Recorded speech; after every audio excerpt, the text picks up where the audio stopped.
በትቦ ገብቶ ነው ውሃ ነበረው ትልቅ ድንጋይ አለ አሁን ተዚህ የወጣት ውሃ የወጣ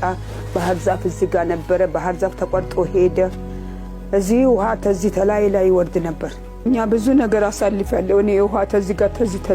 ስሰግድ እግሬ ስታጠ ተዚህ ጋር ይወርድ ነበር ድምን ምን ስራ ወይ ዝናብ መጣ ወይ መከራዬ ወይ ጨለማ መጣብን ጨለማ መጣ ነው እንጂ የሚባል እናትዬ ዝናቡ መከራ ብሽቅጥቅጥለሽ ማልዳ ተነስተሽ እንዳልጠመቅስ ታረጊው መከራ ዝናቡ የሚያፈሰው እዳ ወርዶብሽ ነው የሚኖረው ደጃፍ ደግሞ በዚህ በደጃፍ ቆሻሻው ወርዶ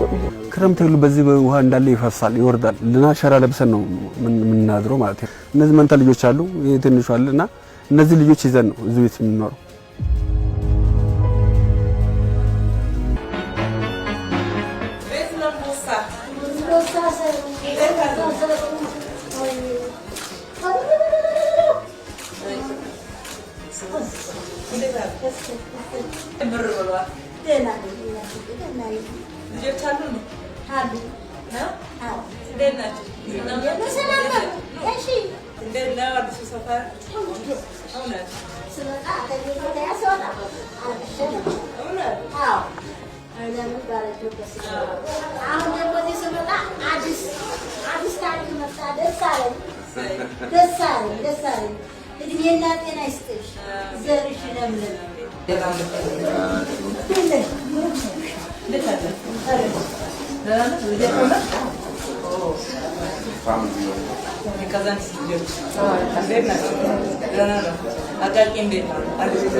ጎረቤትም ይሄው ተሳስቀን ቤተክርስቲያናችን ከሳቸው ጋር ሄደን እሳቸው ደካማ ቢሆኑ እኛ ሄደን መጥተን ቡና ጠጥተን አንድ ላይ ተሳስቀን ካገኘንበት በልተን እሳቸው ጋር ቢኖር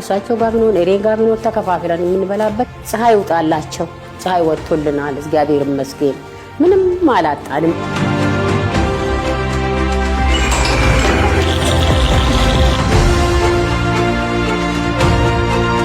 አሁን ያና ይሄንን ስናየው ሰማይና ምድር ለዚህ እግዚአብሔር ክብር ምስጋና ይግባ እድሜ ይሄን ለማሳየት ነው እዚህ ያደረስከን በጣም ይሄንን እናገኘዋለን በግል ማለት ለመጨረሻውን ያበጅልን እውነት ለመናገር እና አሁን የኔ ልጅ ምን አለ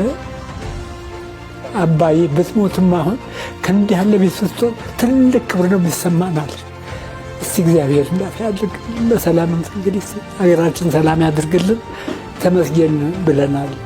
ይሄንን ለማየት ነው እድሜ የሰጠን ብዬ ፈጣሪ እያመሰገንኩ አለሁ እግዚአብሔር ክብር ምስጋና ይግባ እድሜ በመኖሩ ይሄንን ማየት የቻልን አሁን ንጉሳችን አውሎ ያግባል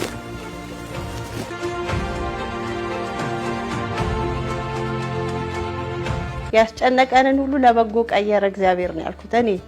በቃ ያስጨነቀንን ያስፈራን የሆነ ጨለማ ነበር የሚመስለው የምታልፈው ነገር አይመስልም ነበር ገብተን ግን ነገራችንን ቦታ እቃውን ካስያዝን በኋላ እንኳን ሆነ እንኳን እግዚአብሔር ይሄንን በመንግስቶቻችን አልፎ ለኛ እረፍትን አደረገልን ብለን ያመሰግንኩ ነው እንደኔ ማወራው ማለት ጣይን ይወጣል እንዴው በስተይ እንዴው እንዴው ምንም ጠርቶሹ እየተዛች ላይ እየተኛ እያልኩ ተኝቻለሁ እግዚአብሔር ይስጣት እድሜ ይስጣት አባባቱን ለነገሩ ስሞቷላታ ሆዷ ውስጥ እናቷ ሆኖ አዳነች ተብላለች አሁን ምን እንዳዳነች ትኑር